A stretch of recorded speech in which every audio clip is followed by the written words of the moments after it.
ఓం నమో భగవతే వాసుదేవాయ. జగతిలో అణువణువులోనూ అలరారుతున్న ఆ భగవంతుడు అనకాపల్లి దరి కొండ కొప్పాకలో కొలువై రాధాకృష్ణుడిగా, అనంత పద్మనాభ స్వామిగా, వేద పురుషుల సాక్షిగా దశావతారాలతో సిద్ధమవుతున్న పవిత్ర పుణ్య దేవాలయాన్ని ఇప్పుడు మనం దర్శిద్దాం. దైవాన్ని గుర్తించేందుకు మనసులో ఉన్న దైవమే ముందుకు రావాలి. అలాంటి దైవంతో ఉన్న వ్యక్తి దాడి వీరునాయుడు స్వామి. స్వతహాగా శిల్పి అయినటువంటి వీరునాయుడు స్వామి కొండపై కొలువున్న రాధాకృష్ణుని గుర్తించి అక్కడ ఆలయ నిర్మాణానికి పునాది వేశారు. తన శక్తి కొలది ఎన్నో ఏళ్లుగా ఆ గుడిని పలు దఫాలుగా కొంచెం నిర్మిస్తుండగా ఆయనకు మరో మహోన్నత వ్యక్తి, సమాజ సేవకులు, దైవారాధకులు అయినటువంటి డాక్టర్ బుద్ధ మహాలక్ష్మి నాయుడు గారు పరిచయం అయ్యారు. అంతే, ఆలయ నిర్మాణం శరవేగం అందుకుంది.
ఆ భగవంతుని సేవలో ఏమాత్రం వెనకడుగు వేయకుండా తన శక్తి కొలది ఆలయ నిర్మాణంలో ముఖ్య పాత్ర పోషించారు డాక్టర్ బిఎం నాయుడు గారు.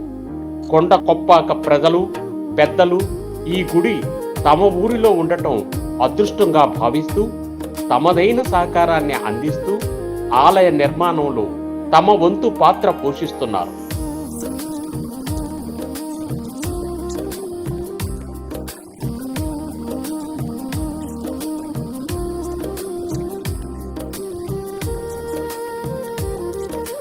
ఈరోజు ఎంతో పవిత్రమైన రోజు. ఏంటంటే డాక్టర్ బిఎం నాయుడు గారు గత 2 సంవత్సరాల కిందట ఈ దేవాలయం దగ్గరకు ఒక రాత్రి రావడం జరిగింది. మేము ఈయన రిసీవ్ చేసుకున్నప్పుడు ఇక్కడున్న పరిస్థితి చాలా దారుణంగా ఉండేది. మేము చేస్తున్న ప్రతి కార్యక్రమానికి ఇక్కడ మెయిన్ విగ్రహాలు చేయడం మొదలు పెట్టాను, కానీ దేవాలయం పేరు నిర్మించలేకపోయాను. ముందు ఇక్కడ దశావతారాలు ఒక 2 అంగుళాల విగ్రహాలు కాంచి 11 అడుగుల హైస్ట్ వరకు నేను 480 విగ్రహాల వరకు ఇక్కడ చేసినవి ఉన్నాయి. గత 20 సంవత్సరాల దిగువ నుంచి కూడా బుద్ధ మహాలక్ష్మి నాయుడు గారు ఇక్కడికి వచ్చిన తర్వాత ఈ గుడిని ఆయన మనస్ఫూర్తిగా స్వామివారు ఆయనలో ప్రవేశించి నేను కొద్దిగా ఇక్కడ డెవలప్ చేద్దాం అనుకుంటున్నానన్న విషయాన్ని మాకు చెప్పడం జరిగింది.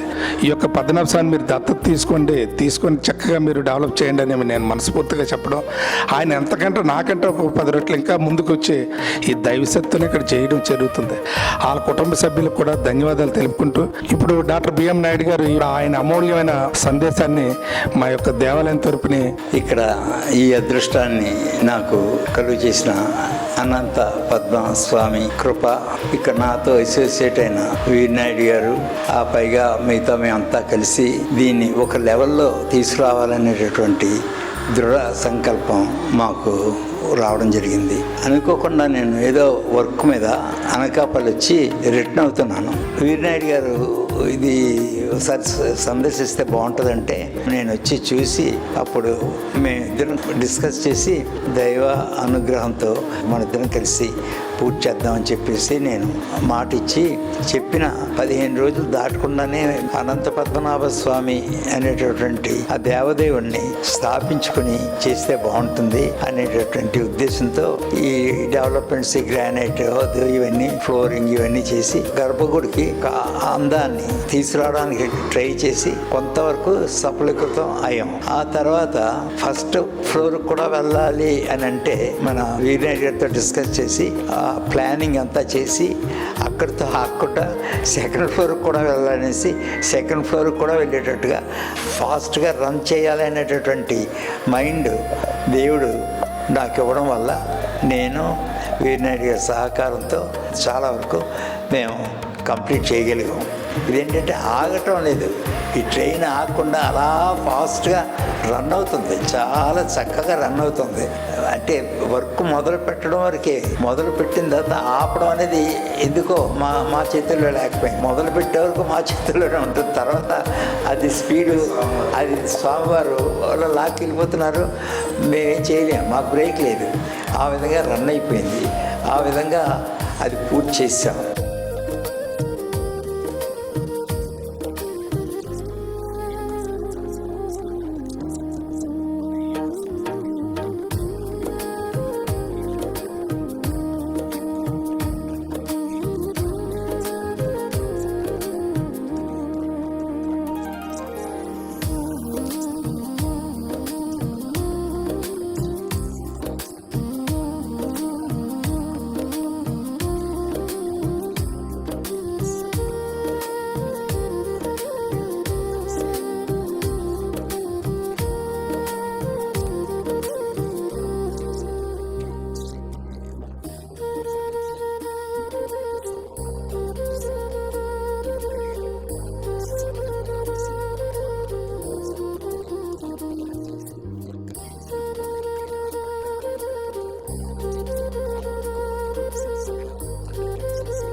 చివరి దశలో ఉన్న ఈ ఆలయం అతి త్వరలోనే పంచభూతాల సాక్షిగా పరమ పవిత్రమైన వేద మంత్రాల నడుమ ఆ స్వామివారు మనకు దర్శనం ఇవ్వబోతున్నారు.